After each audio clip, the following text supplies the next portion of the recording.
There were plenty of eyeballs on the Minnesota Vikings heading into the 2019 season, and most specifically on franchise big money quarterback Kirk Cousins, in particular after the Week 17 choke job against the Bears at home to close out the 2018 season, where the Bears had really not much to play for, and the Vikings, it was win and they're in yet again.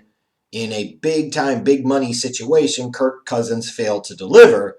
Now, heading into 2019, into year 2 of that contract that the Vikings gave him, there was quite a bit of pressure on Kirk Cousins to live up to that contract. Like, he was supposed to be the guy in the Vikings' minds that put that franchise over the top. He was the guy that was supposed to make the difference. He was the guy that was supposed to help them actually realize potential Super Bowl aspirations. And yet, when you got into the start of the season, the Vikings got out of the gates kind of sluggishly. They were 2-2. You had that really tough, bad loss against the Bears in Week 4, where that defense of the Bears was dominant. It was the best game they played all season. It was easily the worst game the Minnesota Vikings played all season, especially on the offensive side of the ball. And even though Dalvin Cook got off to a really good start early, you could tell, the comments Adam Thielen was making, the way Stephon Diggs was acting, and just what you saw in general, that his organization was hiding Kirk Cousins. When you pay a guy $28+ million a year to be your quarterback, you would hope you don't have to hide him. But through the first quarter of the season for the Vikings, that's what it felt like exactly the hell they were doing. It was like they were trying to run the ball so much and play it so tight and close to the vest because they were so terrified of what their quarterback was going to do. And eventually, those chickens are going to come home to roost and you're not going to succeed. So, to the credit of Zimmer and the Vikings coaching staff, they opened it up a little bit after that loss to Chicago. This team won 4 straight and then 6 out of their next 7. It was a different team. It was a different offense. And with Dalvin Cook having a really good season on the ground, Kirk Cousins having better play during the last 3 quarters of the season, this team was able to make it to the playoffs as a 6th seed. And you look at it and say, once you get into the dance, you have a chance. But the ironic thing is, for a team that was quarterbacked by Kirk Cousins, for a team with a defense that did take another step back in 2019, not surprisingly to me, when they were going into the playoffs, into that wild card round game in New Orleans against a 3-seeded Saints team that you could argue, is this close to potentially being the 1 seed in that whole place? You look at it and you say, the Vikings have no chance. Even though you get into the dance, you have a chance. You felt like the Vikings had no chance. But to borrow from Chris Berman, that's why they play the game. And a lot of credit to Kirk Cousins. While he wasn't great throughout the entire body of work of that Saints game, he made a couple of big-time marquee throws when it mattered, and the Vikings found a way to go into a really tough, hostile situation and environment on the road against a better team, and they won. They were the better team on that day, and that was all that mattered.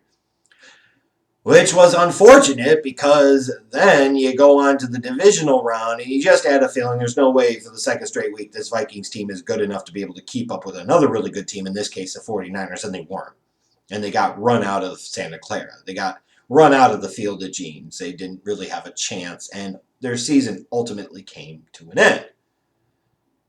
So for Vikings fans, and then Kirk Cousins, of course, did not play that particularly well in the divisional round game, feels like you have as many questions as answers heading into this offseason.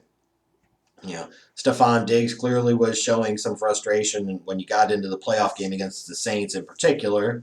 But you look at it and you say, Dalvin Cook finally had a healthy season, and he's a stud. He was everything you could have ever imagined coming out of Florida State and more.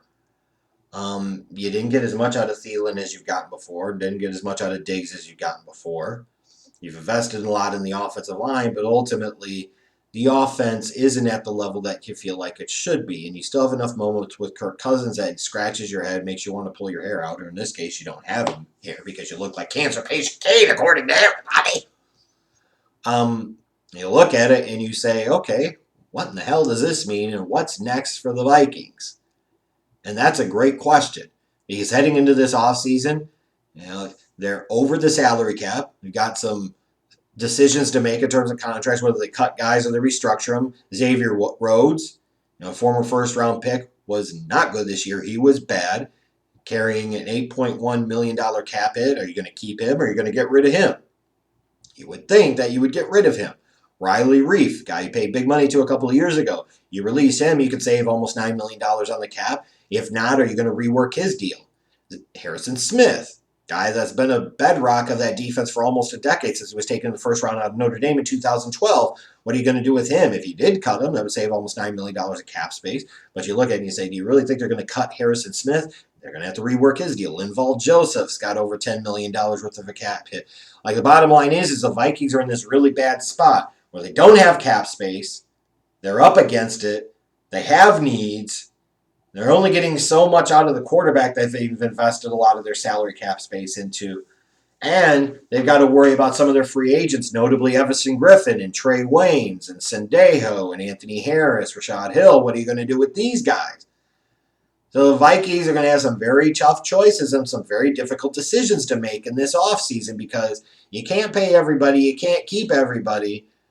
And with the quarterback that you have, even if you did, would it make a difference?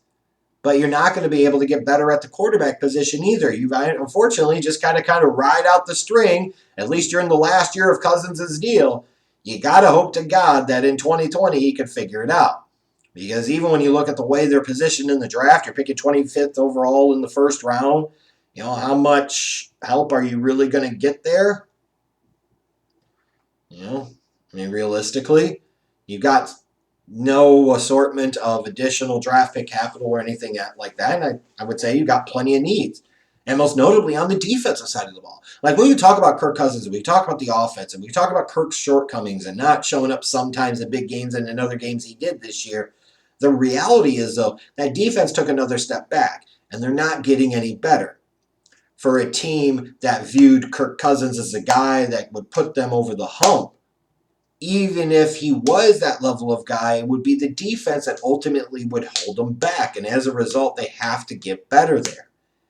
It feels like this team invests a ton in the secondary with first-round picks, specifically at the corner position.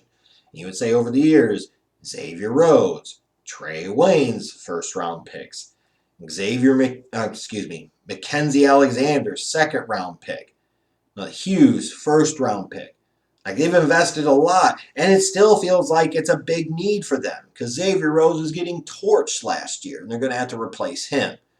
And then you look at that defensive line, and I think both up the middle and on the outside, they need to get better and they need to get more depth. You might say, well, you've got Danielle Hunter, and if you bring back Everson Griffin, you're good on the defensive end.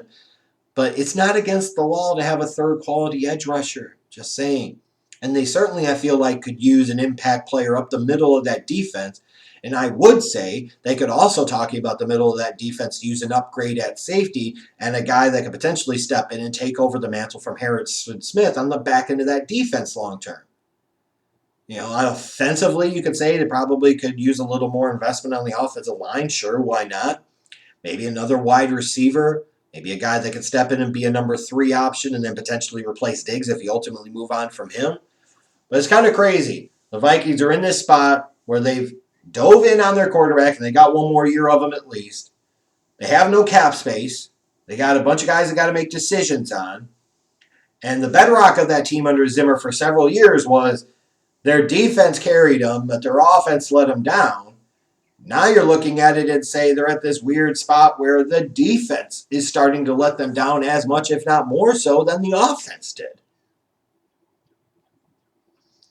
I mean, they got torched by the 49ers on the ground in that divisional round game. Like, it's clear to see.